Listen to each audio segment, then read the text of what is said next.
Okay, here is Chapter 6. As day broke over the mighty sprawl of the U.S. base at Bagram in Afghanistan on the morning of March 2005, we checked in our bee hut and slept for a few hours before attending a general briefing. Dan Healy, Shane, James, Axe, Mikey, and I, the new arrivals from SDV Team 1, were immediately seconded to SEAL Team 10 out of Virginia Beach, led right now by the T-Card Lieutenant Commander Eric Christensen, standing in for the absent CO, who was on duty elsewhere. Eric was funny as hell, always one of the boys, so much so that it might have impeded his progress through the higher ranks in later years. These days, 75% of all SEALs have college degrees, and the line between officers and enlisted men is more blurred than it has ever been. But Eric was 32 and the son of an admiral from Virginia. Despite his sense of humor and his often wry look at higher authority, he was a very fine SEAL commander, and he presided over one of the best fighting platoons in the entire U.S. Navy. Team 10 was brilliantly trained for the kind of warfare we were now entering. Lieutenant Commander Christensen had a couple of right-hand men, Luke Newbold and Master Chief Walters, very special guys. I can only say it was a pleasure to work with them. Our briefing, like everything associated with Team 10, was top of the line, the kind of grim educational lecture on what was happening up in the northwest frontier, which divides Afghanistan and Pakistan. The deep, stony mountain crevices and cliffs, dust-colored, sinister places, were now alive with the burgeoning armies of the Taliban. Angry, resentful men regrouping all along the unmarked high border, preparing to take back the holy Muslim country they believed the infidel Americans had stolen from them, and then presented a new elected government. Up there, complex paths emerge and then disappear behind huge boulders and rocks. Every footstep that dislodges anything, a small rock, a pile of shale, seems like it might cause an earth-shaking avalanche. Stealth, we were told, must be our ever watchword on the high, quiet slopes of the Hindu Kush. These paths, trodden down for centuries by warring tribesmen, were the very routes taken by the defeated Taliban and al-Qaeda after the withering U.S. bombardment had all but annihilated them in 2001. We would find out about them soon enough. Within literally hours, we began our first mission. No one regarded us as rookies. We were all fully trained SEALs, ready for action, ready to get up there in those mountain passes and help slow down the tide of the armed tribesmen moving back across the border from Pakistan. We flew by helicopter up into those passes, into the hills above a deep valley. We arrived, maybe 20 of us, including Dan, Shane, Axe, and Mikey, and fanned out around the mountain. Axe, Mikey, and James called the call sign Irish 1, were positioned about 1.5 miles from Chief Healy, Shane, and me, call sign Irish 3. There was a border hotspot where multiple Taliban troop movements were taking place on a weekly or even daily basis. We expected to observe the Taliban way below us on the narrow, treacherous path through the mountains, moving along with their swaying camels, many of them loaded up with explosive grenades and God knows what else. I was walking with great caution. We had all been warned about these glowing Afghanistan tribesmen would fight, and none of them were more likely to be pushovers. I also knew that one false step, a dislodged rock, however small, would betray our position. Those tribesmen had lived up here for centuries, and they had eyes like falcons. If they heard or saw us, they would attack immediately. Our high command had left no doubt in our minds. This was dangerous stuff, but we had to stop the influx of armed terrorists. Carefully, I moved along the ridge, occasionally stopping to scan the mountain pass with my binos. I walked silently. Everything was clear in my mind. If a troop of wild tribesmen with camels and missiles came rolling into the pass, I must instantly whistle up reinforcements on the radio. If there was a lesser force, something we could deal with right there, we'd swoop in and try to capture the leaders and take care of the rest by whatever means were necessary. Anyway, I continued my silent patrol, hunkered down behind a couple of huge boulders, and again scanned the pass. Nothing. I stepped out once more into a steep, barren, open country, and below me, suddenly, I saw 3 armed Afghan tribesmen. My brain raced. There were 70 yards between me and Shane. Do I open fire? How many more of them were there? Too late. They opened fire first, shooting uphill, and a volley of bullets from their AK-47s slammed into the rocks all around me. I hurled myself back behind the rocks, knowing Shane must have heard something. Then I stepped out and let him have it. I saw them retreat into cover. At least I had pinned them down.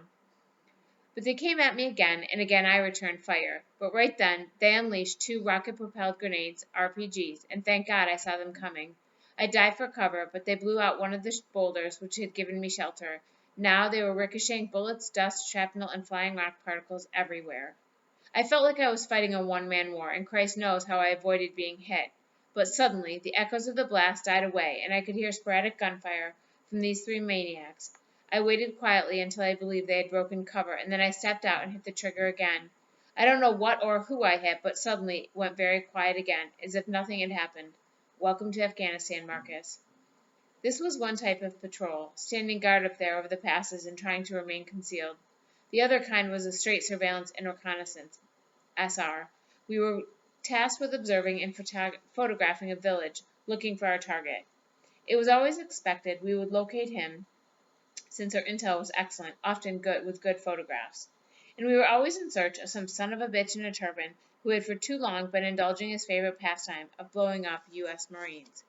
On these sorties into the mountains we were expected to pick up our quarry, either with high-power binoculars or the photo lens of one of our cameras, then swoop down into the village and take him. If he was alone, there was always the primary plan of the SEALs: grab the target, get him back to base, make him talk, tell us where the Taliban were gathered, locate for the huge ammunition piles they had hidden in the mountains.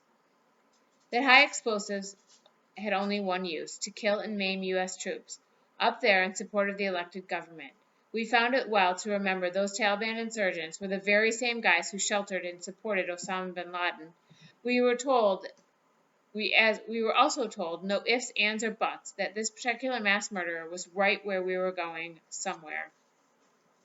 Generally speaking, we were to grab our man in the village if he was protected by, say, only 4 bodyguards. No problem. But if there were more of them, some kind of Taliban garrison crawling with armed men, we were to call for a proper fighting force to fly in and take care of the problem. Either way, when we had arrived, things ceased to look very great for the young Abdul the bomb maker, measuring out his dynamite down there on Main Street, Mud Hut Central, northeast Afghanistan. Our next mission was a huge operation. Around 50 guys dropped into the mountain, in the worst terrain you've ever seen. Well, maybe not if there were any mountain goats or mountain lions among my readers, but as sure as hell was the worst I'd ever seen. There were steep cliff faces, loose footings, sheer drops, hardly any bush or trees, nothing to grab, nowhere to take cover if necessary. I have to explain how supremely fit we were. We could all climb anything, go anywhere. But if you're not going to believe this, we took 8 hours to walk 1.5 miles. Guys were falling down the goddamn mountain getting hurt bad. It was hotter than a Texas griddle, and one of my buddies told me later, I'd have quit the team just to get out of there. I know we didn't mean it, but we all knew the feeling. We were tired, frustrated, roped together in teams, crawling across the face of this dangerous mountain with full rucksacks and rifles. To this day, it remains the worst journey of my life, and we weren't even facing the enemy. It was so bad, we made up a song about it, which our resident expert banjo player put to the music of Johnny Cash's song, Ring of Fire. I fell into a 100-foot ravine, went down, down, down, and busted up my spleen, and it burned, burned, burned, that ring of fire.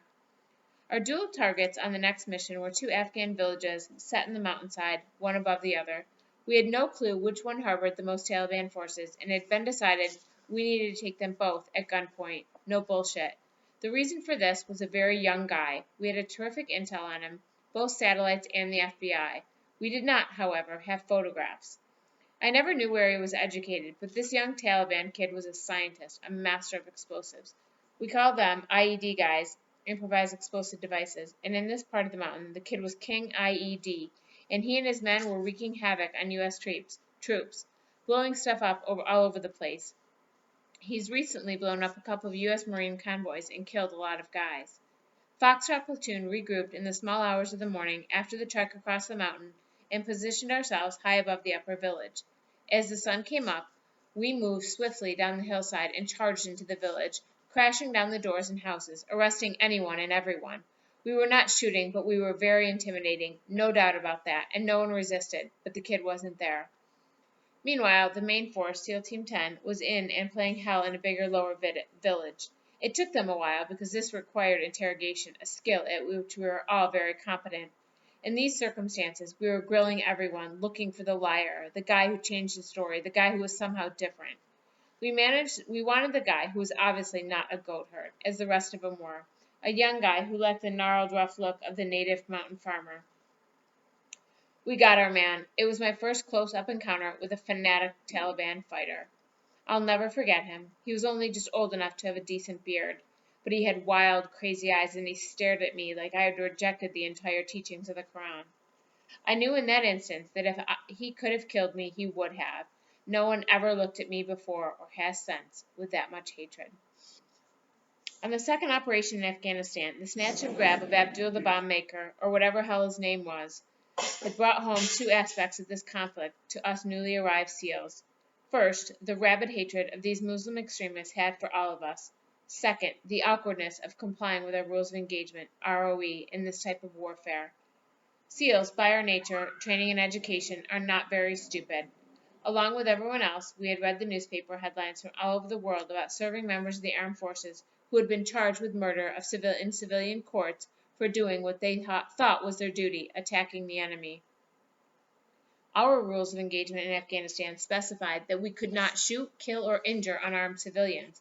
But what about the unarmed civilian who was a skilled spy for the illegal forces we were trying to remove? What about the entire secret army, diverse, fragmented, and lethal, creeping through the mountains in Afghanistan, pretending to be civilians? What about those guys? How about the innocent-looking camel drovers making their way through the mountain passes with enough high explosives strapped to the backs of their beasts to blow up Yankee Stadium? How about those guys? We all knew that we had chosen to do what 999 Americans out of every 1,000 would not even think about doing, and we were taught that we were necessary for the security of our nation. We were sent to Afghanistan to carry out a hugely dangerous mission, but we were also told that we could not shoot that camel drover before he blew all of us up, because he might be an unarmed civilian just taking his dynamite for a walk. How about that, buddy? The younger guy with the stick running along behind, prodding the freaking camels? How about him?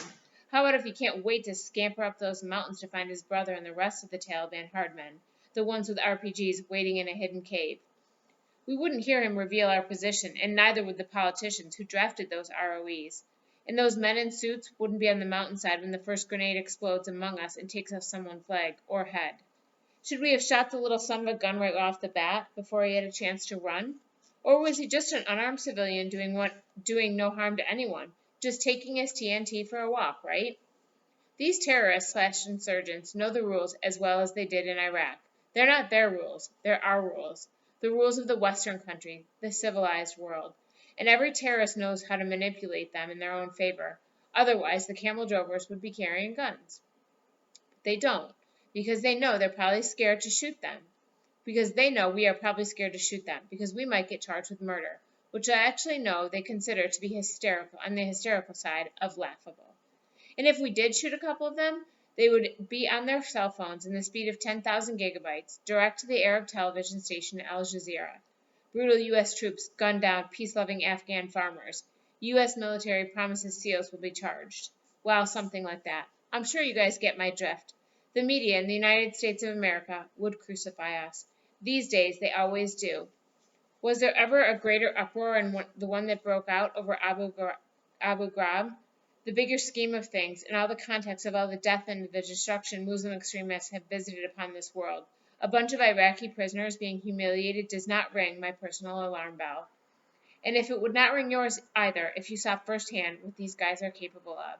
I mean, Jesus, they cut off people's heads, Americans' heads, aid workers' heads. They think nothing of slaughtering thousands of people.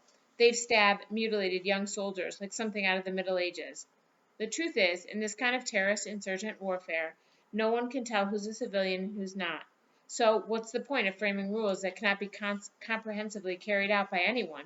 Rules that are unworkable because half the time no one knows who the goddamn enemy is. And by the time you find out, it might be too late to save your own life. Making sense of the rules of engagement in real-time situations is almost impossible. Also, no one seems clear on what we should be called in Afghanistan. Are we a peacekeeping force? Are we fighting a war against insurgents on behalf of the Afghan government? Or are we fighting on behalf of the USA?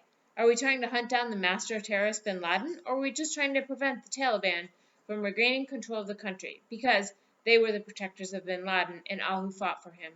Search me, but everything's cool with us. Tell us what you want and we'll do it.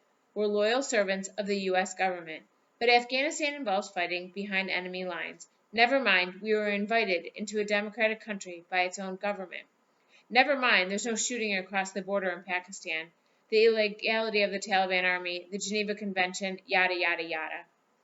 When we're patrolling those mountains, trying everything we know to stop the Taliban regrouping, striving to find and arrest the top commanders and explosive experts, we are always surrounded by a well-armed, hostile enemy whose avowed intention is to kill us all. That's behind enemy lines, trust me. And we'll go there all day, every day. We'll do what we're supposed to do to the letter or die in the attempt, on behalf of the USA. But don't tell us who we can attack. That ought to be up to us, the military. And if the liberal media and political community cannot accept that sometimes the wrong people get killed in war, then I can only suggest they first grow up and then serve a short stint in the Hindu Kush. They probably would not survive. The truth is, any government that thinks war is somehow fair and subject to rules like a baseball game probably should not get into one, because nothing's fair in war, and occasionally the wrong people do get killed. It's happening for a million years. Faced with murderous cutthroats of the Taliban, we're not fighting under the rules of Geneva 4, Article 4. We are fighting under the rules of Article 223.556 millimeter. That's the caliber and bullet gauge of our M4 rifle. And if those numbers don't look good, try Article .762 millimeter. That's what the stolen Russian Kalashnikovs fire at us, usually in deadly, heavy trolleys. In the global war on terror, we have rules, and our opponents use them against us. We try to be reasonable. They will stop at nothing. They will stoop to any form of base warfare, torture, beheading, mutilation, attacks on innocent people, women and children, car bombs, suicide bombers, and anything the hell they can think of. They're right up there with the monsters of history. And I ask myself, who's prepared to go furthest to win this war? Answer, they are. They're willing to die to get their enemy, and they will take it to the limit, any time, any place, whatever it takes. They don't have rules of engagement. Thus, we have to take an extra element of fear and danger when we go into combat against the Taliban or Al-Qaeda. The fear of our own, the fear of what our own Navy Judge Advocate General might rule against us, the fear of the American media and their unfortunate effect on American politicians. We all harbor fears against untrained, half-educated journalists who only want a good story to justify their salaries and expense accounts. Don't think it's just me. We all detest them, partly for their lack of judgment, mostly because of their ignorance and toe-curling opportunism. The first minute an armed conflict turns into a media war, the news becomes someone's opinion, not hard rules. When the media gets involved, in the United States, that's a war you've got a damn good chance of losing, because all the restrictions on us are immediately amplified. That's sensationally good news for our enemy. Every now and then, a news reporter or photographer gets in the way of sufficiently to stop a bullet, and without missing a beat, those highly paid news people become national heroes, lauded back home in the press and on television. SEALs are not churlish, but I cannot describe how irksome this is to the highly trained but not very well paid guys who are doing the actual fighting. These are superb professionals who say nothing and place themselves in harm's way every day, to often be killed or wounded. They are silent heroes, unknown soldiers, except in equally unknown, heartbroken little home communities. We did one early mission up there in the passes at Checkpoint 6 that was worse than lethal. We had just managed to get into position, about 20 of us, when these Afghan wild men hidden in the mountains unleashed a barrage of rockets at us, hundreds and hundreds of them flying overhead, slamming into the mountainside. We couldn't tell whether they were classified as armed combatants against the United States or unarmed civilians. It took us 3 days to subdue them, and even then we had to call in heavy air support to enable us to get out. 3 days later, the satellite pictures showed us that the Taliban had sent 12 cutthroat by night, armed with Kalashnikovs and tribal knives, who crept through the darkness, intent on murder, directly to our old position. But you can't prove their intention. I hear the liberals squeal, no, of course not. They were just headed up there for a cup of coffee. Those Taliban night attacks were the very same tactics the Mujahideen used against the Russians, sliding through the darkness and cutting the throats of guards and sentries until the Soviet military, the parents of young soldiers, could stand it no more. The Mujahideen has now emerged as the Taliban or Al-Qaeda, and their intentions against us are just as bloodthirsty as they were against the Russians. So I'm going to pause and do the second half.